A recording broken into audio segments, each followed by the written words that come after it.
Good afternoon, everyone. Welcome to the next video. In this video, we will discuss about the branch accounts, that is, second unit of financial accounting. So, in this video, we will discuss the necessary of branch accounts, the meaning of branch, head office, and types of branches, then meaning of different branches, then features of dependent branches, then methods of accounting system, and out of them we'll discuss the first method of accounting system, right? So first of all, we will discuss about branches. Why the branches are to be opened? So in this competitive era, every business wants to make more profit. How they can make more profit? By selling more of their products in the market. In this connection, where an organization or a businessman or a wholesaler wants to expand their present business, then they have to open a new branches in different places under the control of head office in the same city or in the different states, even though at abroad. So ಇಲ್ಲಿ ಯಾವುದೇ ಒಂದು business man ಆಗಿರ್ಬೋದು ಅಥವಾ wholesaler ಆಗಿರ್ಬೋದು ಅಥವಾ manufacturer ಆಗಿರ್ಬೋದು, ಅವರು ಯಾವಾಗಲೂ ಏನು ವಿಚಾರ ಮಾಡ್ತಾರಪ್ಪ ಅಂದರೆ ಹೆಚ್ಚು ಪ್ರಾಫಿಟ್ ಮಾಡಬೇಕು ಅನ್ನೋದನ್ನು ವಿಚಾರ ಮಾಡ್ತಾರೆ. ಸೊ ಹೆಚ್ಚು ಪ್ರಾಫಿಟ್ ಹೇಗಾಗ್ತದೆ? ಯಾವಾಗ ಅವರ ಪ್ರಾಡಕ್ಟನ್ನು ಹೆಚ್ಚು ಮಾರಾಟ ಮಾಡ್ತಾರೋ ಆವಾಗ ಅವರು ಹೆಚ್ಚು ಪ್ರಾಫಿಟನ್ನು ಮಾಡ್ಬೋದು. ಸೊ ಅದಕ್ಕಾಗಿ ಏನು ಮಾಡ್ತಾರೆ ಅಂದರೆ, they can open their new branches. ಅವರ ಶಾಖೆಗಳನ್ನು, ಹೊಸ ಶಾಖೆಗಳನ್ನು ಬೇರೆ ಬೇರೆ ಸ್ಥಳದಲ್ಲಿ ಓಪನ್ ಮಾಡ್ತಾರೆ under the control of head office. ಈಗ ನಾವು ಮೀನಿಂಗ್ ಆಫ್ ಬ್ರಾಂಚ್ ನೋಡೋಣ. 2 ಮಾರ್ಕ್ಸ್ ಕ್ವಶನ್ ಕೇಳಬಹುದು. In order to increase the sales, the business concerns open their shops in different places of the same city or in other states or other country also, and these shops are called as branches. So ಬೇರೆ ಬೇರೆ ಸ್ಥಳದಲ್ಲಿ, ಅದು ಒಂದು ಬೇರೆ ರಾಜ್ಯದಲ್ಲಿ ಆಗಿರ್ಬೋದು ಅಥವಾ ಬೇರೆ ದೇಶದಲ್ಲಿ ಆಗಿರ್ಬೋದು, ಅವರು ಹೊಸ ಅಂಗಡಿಗಳನ್ನು ತೆಗಿತಾರೆ. ಆ ಅಂಗಡಿಗಳಿಗೆ ನಾವೇಂತೀವಪ್ಪ ಅಂದರೆ ಬ್ರಾಂಚಸ್ ಅಂತ ಹೇಳ್ತೀವಿ. 2 ಮಾರ್ಕ್ಸ್ ಕ್ವಶನ್ ಇಲ್ಲಿ ಕೇಳ್ಬೋದು. ದೆನ್ ಹೆಡ್ ಆಫೀಸ್ ಅಂದರೆ ಏನು? What you mean by head office? The head office is the main concern, which is having different branches in different places, and which office look after all the activities of the branches is called head office.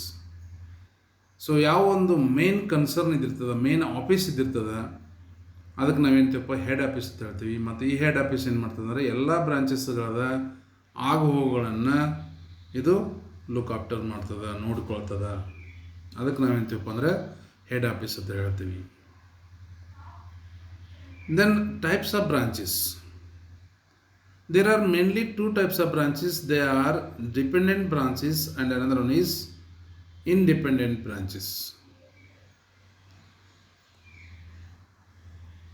ನಿಮ್ಮ ಸಿಲೆಬಸ್ಗೆ dependent branches ಮಾತ್ರ ಇದೆ. So ಹಿಂಗಾಗಿ dependent branches ಬಗ್ಗೆ ನಾವು ಮಾತ್ರ ತಿಳ್ಕೊಳ್ಳೋಣ್ರಿ. Independent ಅಂದರೆ ಏನು, ಅದರ ಅರ್ಥ ಮಾತ್ರ ತಿಳ್ಕೊಳ್ರಿ. ಮುಂದೆ ಅದರದ ಅಕೌಂಟ್ಸ್ ಹೆಂಗೆ ಬಿಡಿಸ್ಬೇಕು ಅನ್ನೋದನ್ನು ಇಲ್ಲಿ ತಿಳ್ಕೊಳ್ಳೋದಾಗ ಅವಶ್ಯಕತೆ ಇಲ್ಲ, ಯಾಕಂದರೆ ನಿಮ್ಮ ಸಿಲೆಬಸ್ಗೆ ಬ್ರಾಂಚಸ್ ಡಿಪೆಂಡೆಂಟ್ ಬ್ರಾಂಚಸ್ ಬಗ್ಗೆ ಮಾತ್ರ ಇದಿರ್ತದೆ. ಸೊ ಡಿಪೆಂಡೆಂಟ್ ಬ್ರಾಂಚಸ್ ಅಂದರೆ ಏನು? These branches are totally dependent on head office for their supplies of goods as well as cash for expenses. And all accounts of these branches are maintained by the head office. It means that the dependent branches need not to maintain their accounts in their branches.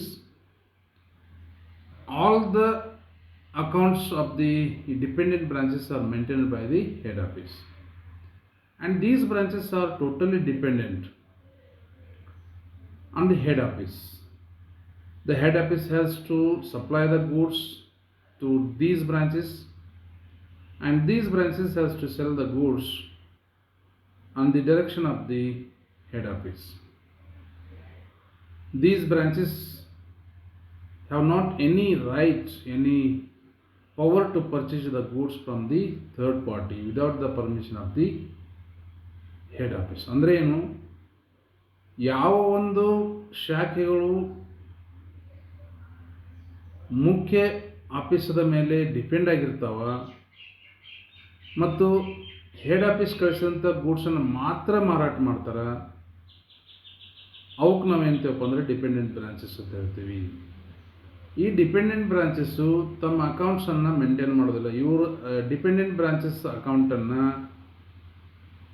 Head ಆಫೀಸ್ದವರು maintain ಮಾಡ್ತಾರೆ. Then independent branches ಅಂದರೆ ಯಾವ? The independent branches are those which are act independently, ಸ್ವಯಂಪ್ರೇರಿತವಾಗಿ ತಮ್ಮ ಸ್ವಂತ ಇದ್ರ ಮೇಲೆ ಅವರು ಆ ಬ್ರಾಂಚಸನ್ನು ನಡೆಸ್ತಾರೆ. ಇಲ್ಲಿ ಹೆಡ್ ಆಫೀಸ್ ಯಾವುದೇ ರೀತಿಯಾದಂಥ ಇಂಟರ್ಫಿಯರೆನ್ಸ್ ಮಾಡೋದಿಲ್ಲ, ಬಟ್ ಅದ್ರ ಕಂಟ್ರೋಲ್ ಇದಿರ್ತದೆ ಹೆಡ್ ಆಫೀಸ್ ಕಡೆ. These branches keep a complete set of books of accounts independently.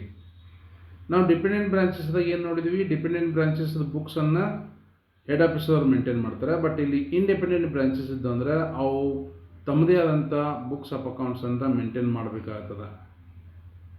And these branches are not depending upon the head office for supply of goods and cash for the expenses. ಈ dependent branches ಹೆಂಗಪ್ಪ ಅಂದ್ರೆ head ಆಫೀಸಲ್ಲಿ ಕಳಿಸಿದಂಥ ಗೂಡ್ಸನ್ನು ಮಾತ್ರ ಮಾರಾಟ ಮಾಡ್ತಾರೆ. ಆದರೆ independent branches ಏನು ಮಾಡ್ತಾರೆ ಅಂದರೆ ಅವರು ಹೆಡ್ ಆಫೀಸ್ ಮೇಲೆ ಯಾವುದೇ ರೀತಿಯಾದಂಥ ಡಿಪೆಂಡ್ ಆಗೋದಿಲ್ಲ. ಅವರು ಬೇರೆ ಸೆಲ್ಲರ್ ಕಡೆಯಿಂದ ಗೂಡ್ಸನ್ನು ಪರ್ಚೇಸ್ ಮಾಡಿ ಮಾರಾಟ ಮಾಡ್ಬೋದು ಮತ್ತು ತಮ್ಮಲ್ಲಿ ಇರ್ತಕ್ಕಂಥ ಕ್ಯಾಶನ್ನು ಅವರ ಎಕ್ಸ್ಪೆನ್ಸಸ್ಗೆ ಬಳಕೆ ಮಾಡ್ಕೋಬೋದು. These branches are permitted to purchase what they want to their business and incur the expenses when it is necessary. So ಅವ್ರಿಗೆ ಲಂಗು ಲಗಾಮ ಇರೋದಿಲ್ಲ. ಅವರು ತಮಗೆ ಬೇಕಾದಂಥ ತಮ್ಮ ಬಿಸ್ನೆಸ್ಸಿಗೆ ಬೇಕಾದಂಥ ಖರ್ಚನ್ನು ಮಾಡ್ಬೋದು, ತಮ್ಮ ಬಿಸ್ನೆಸ್ಸಿಗೆ ಬೇಕಾದಂಥ ಗೂಡ್ಸನ್ನು ಓಪನ್ ಮಾರ್ಕೆಟ್ದಾಗ ಅವರು ಪರ್ಚೇಸ್ ಮಾಡಬಹುದು. ಆದರೆ ಈ ಒಂದು ಅವಕಾಶ ಡಿಪೆಂಡೆಂಟ್ ಬ್ರಾಂಚಸ್ಸಿಗೆ ಇರೋದಿಲ್ಲ. ಇವಕ್ಕೆ ನಾವು ಹೇಳ್ತೀವಪ್ಪ ಅಂದರೆ ಇಂಡಿಪೆಂಡೆಂಟ್ ಬ್ರಾಂಚಸ್ ಅಂತೇಳಿ ಟ್ರೀಟ್ ಮಾಡ್ತೀವಿ ಅಥವಾ ಕರಿತೀವಿ. ಸೊ ಇಲ್ಲಿ ಇಂಡಿಪೆಂಡೆಂಟ್ ಬ್ರಾಂಚಸ್ ಬಗ್ಗೆ ಕೇವಲ ನಾವು ಒಂದು ಮೀನಿಂಗ್ ಮಾತ್ರ ನೋಡ್ತೀವಿ, ಯಾಕಂದರೆ ಅದ್ರ ಬಗ್ಗೆ ನಿಮ್ಮ ಸಿಲೆಬಸ್ಸಿಗೆ ಇಲ್ಲ. ಡಿಪೆಂಡೆಂಟ್ ಬ್ರಾಂಚಸ್ ಮಾತ್ರ ನಿಮ್ಮ ಸಿಲೆಬಸ್ಗಿದೆ. ಸೊ ಹೀಗಾಗಿ ಡಿಪೆಂಡೆಂಟ್ ಬ್ರಾಂಚಸನ್ನು ನಾವು ಡಿಟೇಲ್ ಆಗಿ ನೋಡೋಣ. ಈಗ ನಾವು next features of dependent dependent ಬ್ರಾಂಚಸ್ದ ಲಕ್ಷಣಗಳು ಏನು ಅನ್ನೋದನ್ನು ನೋಡೋಣ. The features of are characteristics of dependent branches are: one is dependent branches have to sell only those goods which are supplied by the head office. ನಾನು ಈಗಾಗಲೇ ಹೇಳಿದಾಗೆ ಈ dependent branches ಯಾವ ಗೂಡ್ಸನ್ನು ಸೇಲ್ಸ್ ಮಾಡಬೇಕಂದ್ರೆ ಹೆಡ್ ಆಫೀಸ್ದವರು ಯಾವ ಗೂಡ್ಸ್ ಕಳಿಸಿರ್ತಾರೋ ಆ ಗೂಡ್ಸನ್ನು ಮಾತ್ರ ಇವರು ಸೇಲ್ ಮಾಡಬೇಕು. These branches are not usually allowed to purchase any goods in the open market without the express permission of the head office. ಈ ಒಂದು ಬ್ರಾಂಚಸ್ ಏನಿದಾವಲ್ಲ ಇವರಿಗೆ ಯಾವುದೇ ಒಂದು ಹಕ್ಕಿರೋದಿಲ್ಲ, ರೈಟ್ ಇರೋದಿಲ್ಲ. ಅವರು they can not purchase any goods in the open market. ಅವ್ರಿಗೆ open ಮಾರ್ಕೆಟ್ದಾಗ ಯಾವುದೇ ಗೂಡ್ಸನ್ನು ಅವ್ರು ಪರ್ಚೇಸ್ ಮಾಡೋಂಗಿಲ್ಲ. ಸಪೋಸ್ ಪರ್ಚೇಸ್ ಮಾಡಬೇಕಂತ ಅವಶ್ಯಕತೆ ಬಿತ್ತು ಅಂದರೆ they have to get permission from the head office. Clear? The goods are supplied by the head office to these branches either in cost price or at invoice price, and these branches are bound to sell the goods at that price only. So ಇಲ್ಲಿ ಈ branches ಏನದಾವಲ್ಲ ಇವರಿಗೆ head ಆಫೀಸ್ದವರು cost price ಮ್ಯಾಗೂ goods ಕಳಿಸ್ಬೋದು ಅಥವಾ invoice price ಮ್ಯಾಗೂ goods ಕಳಿಸ್ಬೋದು. ಮತ್ತು ಈ branches ಏನು ಮಾಡ್ಬೇಕಂದ್ರೆ ಅವ್ರು ಕಳಿಸಿದಂತೆ ಯಾವ ರೇಟ್ ಮ್ಯಾಗ ಗೂಡ್ಸ್ ಕಳಿಸಿದಾರೋ ಅದೇ ರೇಟಿಗೆ ಇವರು ಮಾರಾಟ ಮಾಡಬೇಕಾಗ್ತದೆ. All expenses of dependent branches such as rent, salary of staff, advertisement, etc. are supplied by the head office. So ಇವ್ರು ಏನು ಖರ್ಚು ಮಾಡ್ಬೇಕು ಅನ್ಕೋತಾರೋ ಆ ಎಲ್ಲ ಖರ್ಚನ್ನು ಯಾರು ನಿಭಾಯಿಸ್ತಾರಪ್ಪ ಅಂದರೆ ಹೆಡ್ ಆಫೀಸರ್ ನಿಭಾಯಿಸ್ತಾರೆ. ಅಲ್ಲಿರ್ತಕ್ಕಂಥ ಸ್ಟಾಫ್ ಸ್ಯಾಲ್ರಿ ಆಗಿರ್ಬೋದು ಅಥವಾ ಅಡ್ವರ್ಟೈಸ್ಮೆಂಟ್ ಖರ್ಚಾಗಿರ್ಬೋದು ಅಥವಾ ಅಲ್ಲಿ ಇರ್ತಕ್ಕಂಥ ಬ್ರಾಂಚಸ್ ರೆಂಟ್ ಆಗಿರ್ಬೋದು, ಇದನ್ನೆಲ್ಲ ಯಾರು ಪೇಡ್ ಮಾಡ್ತಾರಪ್ಪ ಅಂದರೆ ಹೆಡ್ ಆಫೀಸರ್ ಪೇಡ್ ಮಾಡ್ತಾರೆ. Then the head office sanction the petty cash to these branches, and out of these petty cash, these branches have to make expenses such as cartage, entertainment, and freight, etc., which are maintained by the dependent branches. So ಇಲ್ಲಿ head officer ಏನು ಮಾಡ್ತಾರಪ್ಪ ಅಂದ್ರೆ ಅವರಿಗೆ contingency ಅಂತ ಅವರಿಗೆ ದುಡ್ಡನ್ನು ಕೊಡ್ತಾರೆ. ಆ ಕಾಂಟಿಜೆನ್ಸಿ ಅದಕ್ಕೆ ನಾವು ಪೆಟ್ಟಿ ಕ್ಯಾಶ್ ಅಂತ ಹೇಳ್ತೀವಿ. ಮತ್ತು ಆ ಪೆಟ್ಟಿ ಕ್ಯಾಶ್ದಾಗ ಏನು ಕಳಿಸಿರ್ತಾರಲ್ಲ ಅದ್ರೊಳಗೆ ಅವ್ರು ಏನು ಮಾಡಬೇಕಪ್ಪ ಅಂದ್ರೆ ಆಫೀಸಿಗೆ ಸಂಬಂಧಪಟ್ಟ ಏನು ಕೆಲವೊಂದು ಖರ್ಚುಗಳು ಇದ್ದಿರ್ತಾವಲ್ಲ ಆ ಖರ್ಚುಗಳನ್ನು ನಿಭಾಯಿಸಬೇಕಾಗ್ತದೆ ಮತ್ತು ಅವ್ರದ ಅಕೌಂಟನ್ನು ಅವರು ಮೇಂಟೈನ್ ಮಾಡಬೇಕಾಗ್ತದೆ. So petty cash department head ಆಫೀಸಿಂದ ಎಷ್ಟು ಬಂತು, ದೆನ್ ಇವರು ಎಷ್ಟು ಖರ್ಚು ಮಾಡಿದರು, ಆಮೇಲೆ ಬ್ಯಾಲೆನ್ಸ್ ಎಷ್ಟು ಉಳಿತು ಅನ್ನೋದನ್ನು ಅವರು ಅದನ್ನು ಅಕೌಂಟ್ದಲ್ಲಿ ಇಡಬೇಕಾಗ್ತದೆ. The amount received from sales is either remitted to the head office daily or deposit in the book accounts of the head office in local banks. So branches dependent branches ಏನೊಂದು sales ಮಾಡಿದಂಥ ದುಡ್ಡು ಬರುತ್ತಲ್ಲ ಆ ದುಡ್ಡನ್ನು ಅವರು daily head ಆಫೀಸಿಗೆ ಕೊಟ್ಟು ಕಳಿಸ್ಬೇಕು, ರೆಮಿಟ್ ಮಾಡಬೇಕು. ಅದಾಗಲಿಲ್ಲಪ್ಪ ಅಂದ್ರೆ ಆ ಬ್ರಾಂಚಸ್ ಇದ್ದಂಥ ಲೊಕ್ಯಾಲಿಟಿದೊಳಗೆ ಇರ್ತಕ್ಕಂಥ ಒಂದು ಬ್ಯಾಂಕ್ದೊಳಗೆ ಹೆಡ್ ಆಫೀಸ್ ಅಕೌಂಟ್ ಮ್ಯಾಗ ಆ ಅಮೌಂಟನ್ನು ಡಿಪಾಸಿಟ್ ಮಾಡಬೇಕು. Then seventh one is the branch manager is normally expected to sell the goods for cash only, but he may be authorized to sell the goods on credit in certain cases. Actually ಏನು ಮಾಡಬೇಕಾಗುತ್ತೆ, dependent branches ಅವ್ರು ಕಳಿಸಿದಂಥ ಗೂಡ್ಸನ್ನು cash ಮುಖಾಂತರ ಮಾತ್ರ ಕಳಿಸ್ಬೇಕು. ಆದರೆ ಕೆಲವೊಮ್ಮೆ ಆ ಮ್ಯಾನೇಜರ್ಗೆ ಒಂದು ಅಥಾರಿಟಿ ಇದೆ, ಅವರು ಕ್ರೆಡಿಟ್ ಬೇಸ್ ಮ್ಯಾಗೂ ಕೂಡ ಗೂಡ್ಸನ್ನು ಸೋಲ್ಡ್ ಮಾಡ್ಬೋದು. Then last one is the dependent branches do not keep accounts, but they have to keep only some registered, such as stock register showing opening stock received during the year, and closing stock. And all the accounts are maintained by the head office. So ಇಲ್ಲಿ ಒಂದು registered maintain ಮಾಡಬೇಕಾಗ್ತದೆ dependent ಬ್ರಾಂಚಸ್ದವರು. ಅದು stock registered. ಯಾಕೆ stock register maintain ಮಾಡ್ಬೇಕಂದ್ರೆ opening balance ಎಷ್ಟದ ಮತ್ತು ಈ ವರ್ಷದೊಳಗೆ head ಆಫೀಸಿಂದ ಎಷ್ಟು ಬಂದದ ಮತ್ತು ಎಷ್ಟು ಸೇಲ್ಸ್ ಮಾಡೀವಿ, ದೆನ್ ಕ್ಲೋಸಿಂಗ್ ಸ್ಟಾಕ್ ಎಷ್ಟು ಉಳಿದದ ಅನ್ನೋದನ್ನು ತೋರಿಸೋ ಸಲುವಾಗಿ they have to maintain the register only, but they are not maintaining the books of accounts. The books of accounts are maintained by the head office. Is it right? So these are the features or characteristics of the dependent branches. ಇದನ್ನು ನಿಮಗೆ 5 marks ಕ್ವಶನ್ಗೆ ಕೇಳ್ಬೋದು. Then methods of accounting system of dependent branches. ಇನ್ನು accounting system ಹೆಂಗದ ಅನ್ನೋದನ್ನು ನೋಡೋಣ್ರಿ. In this case, in the case of dependent branches, all the accounts of the dependent branches are maintained by the head office only. The following are the methods of accounts kept by the head office. So head office ಅವರು different ಟೈಪ್ದೊಳಗೆ ಅವ್ರದ ಅಕೌಂಟ್ಸನ್ನು maintain ಮಾಡ್ತಾರೆ. ಅವು ಯಾವುವು ಅನ್ನೋದನ್ನು ನೋಡೋಣ. First one is debtor system of accounting. First system ಯಾವುದ್ರಿ? Debtor system of accounting. Second one is stock and debtor system of accounting. Stock and debtor system of accounting. And third one is there final account system of accounting. But this is not suggested for your syllabus. Only first 2 systems are suggested for your syllabus, and we will discuss both system in detail. Right? And really actually there are 3 types of systems to maintain the books of accounts of the dependent branches. ಅದರೊಳಗೆ deter system of accounting ಇದೆ, ಮತ್ತು ಇನ್ನೊಂದು stock and deter system of accounting ಇದೆ, ಮತ್ತು final account system ಅಂತದ. ಈ ಮೂರತ್ರೊಳಗೆ ನಿಮ್ಮ ಸಿಲೆಬಸ್ಗೆ ಇರೋದು ಫಸ್ಟ್ 2 ಮಾತ್ರ, deter system of accounting and deter and stock system of accounting ಮಾತ್ರ ಅದ. ಫೈನಲ್ ಅಕೌಂಟ್ ಸಿಸ್ಟಮ್ ನಿಮ್ಮ ಸಿಲೆಬಸ್ಗಿಲ್ಲ. ಸೊ ಹೀಗಾಗಿ ನಾವು ಫಸ್ಟ್ 2 ಏನು ಸಿಸ್ಟಮ್ಸ್ ಅದಾವಲ್ಲ ಅವನ್ನ ಮಾತ್ರ ನಾವು ಡೀಟೇಲಾಗಿ ನೋಡೋಣ್ರಿ. The first one, debtor system of accounting. Debtor system of accounting is also known as synthetic system or one account system ಅಂತ ಹೇಳ್ತೀವಿ. ಇದಕ್ಕೆ ನಾವೇನ್ತೀವಪ್ಪ ಅಂದ್ರೆ ಸಿಂಥೆಟಿಕ್ ಸಿಸ್ಟಮ್ ಅಂತ ಹೇಳ್ತೀವಿ, ಅಥವಾ ಒನ್ ಅಕೌಂಟ್ ಸಿಸ್ಟಮ್ ಅಂತ ಹೇಳ್ತೀವಿ.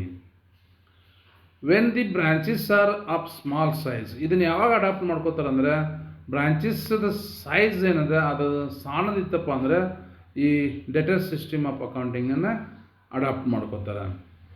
ಇನ್ this system the entries are made treating the branches are the debtors,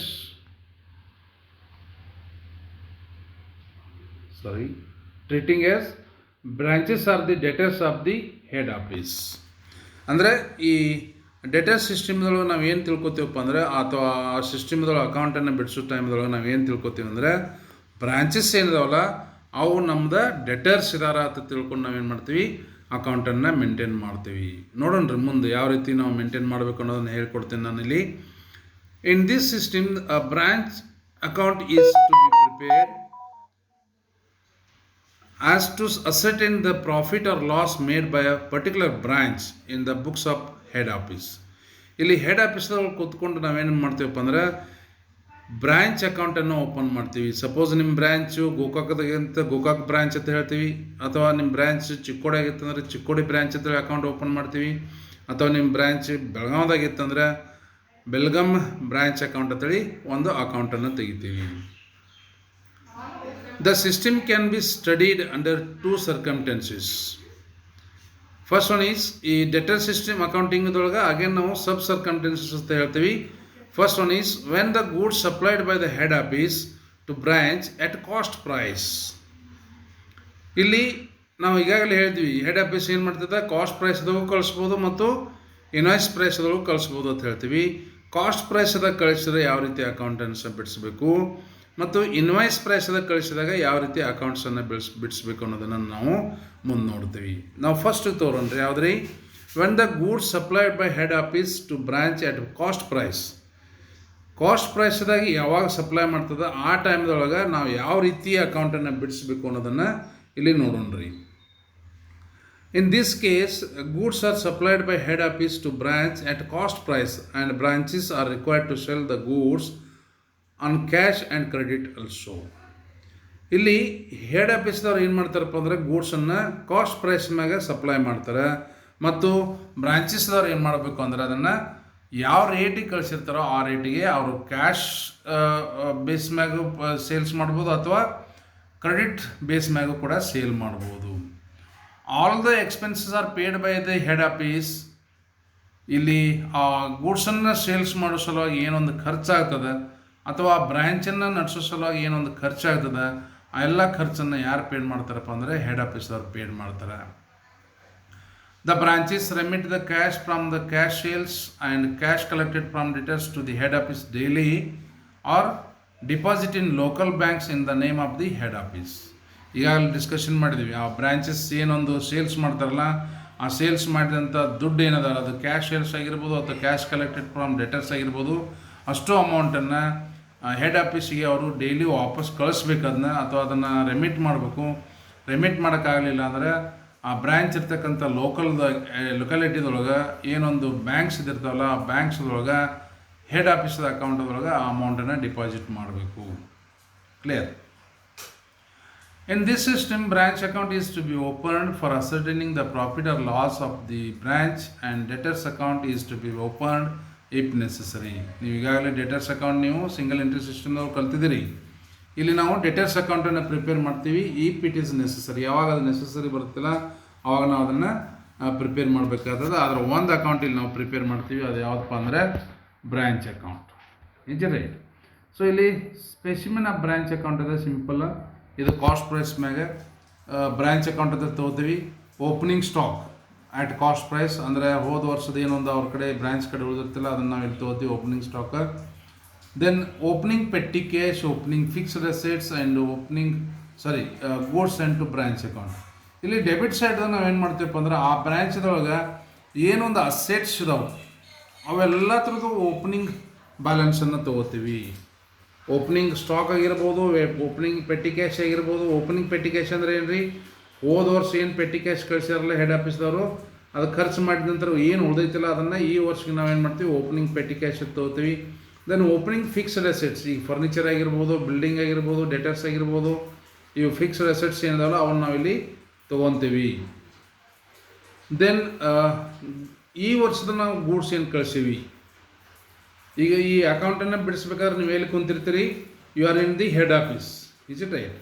ನೀವೀಗ ಹೆಡ್ ಆಫೀಸ್ದ ಕ್ಲರ್ಕ್ ಇರಿ, ನೀವು ಏನು ಮಾಡ್ತೀರಿ, ಈ ವರ್ಷದೊಳಗೆ ನಾವು ಬ್ರ್ಯಾಂಚಿಗೆ ಎಷ್ಟು ಗೂಡ್ಸ್ ಕಳಿಸೀವಿ, goods and at cost price, ಅದಕ್ಕೆ ನಾವು ಹೇಳ್ತೀವಿ to goods and to branch account ಅಂತ ಹೇಳ್ತೀವಿ.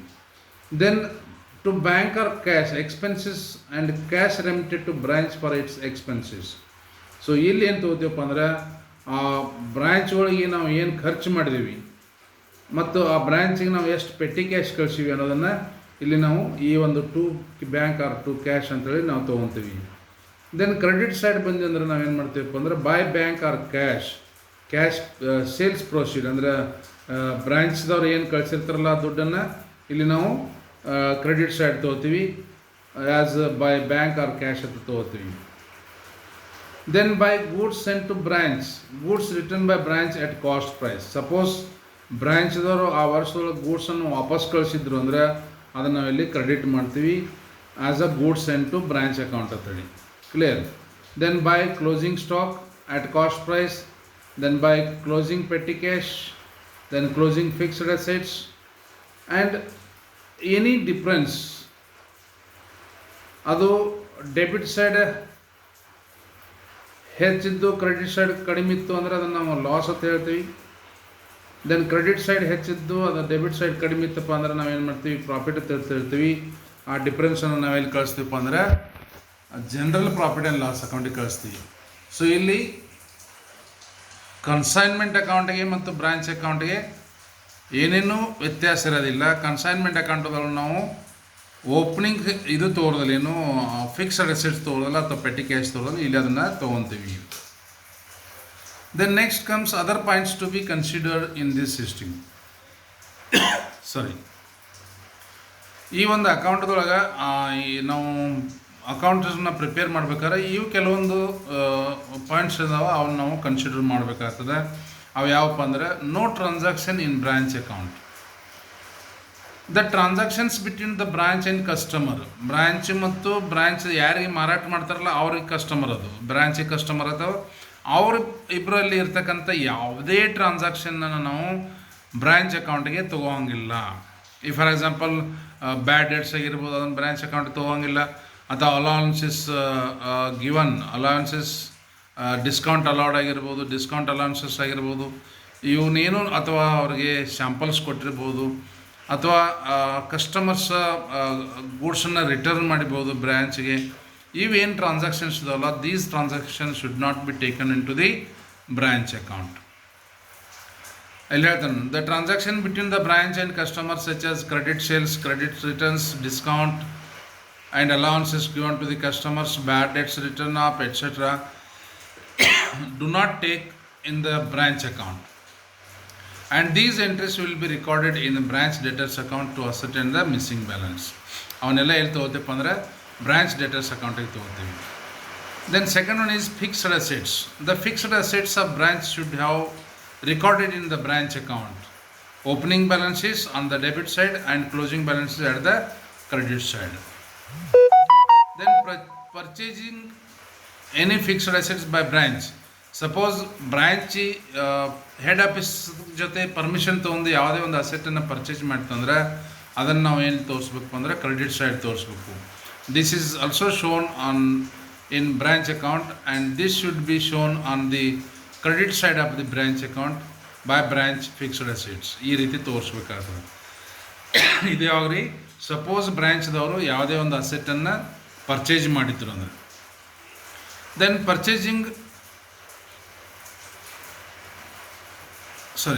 Assets sold by branch. Suppose ಬ್ರಾಂಚ್ದವ್ರು ಯಾವುದೇ ಒಂದು ಫಿಕ್ಸ್ಡ್ ಅಸೆಟ್ಸನ್ನು ಸೇಲ್ಸ್ ಮಾಡಿದ್ರು ಅಂದರೆ ಅದನ್ನೇ ಎಲ್ಲಿ ತೋರಿಸ್ಬೇಕು? ಅದು ಯಾವಾಗ ರೀ? With the permission of the head office. ಅದನ್ನೇ ಎಲ್ಲಿ ತೋರಿಸ್ಬೇಕು? If the amount paid by the branch out of sale proceed, it should be deducted from the sales proceed and shown on the credit side of the branch by bank account.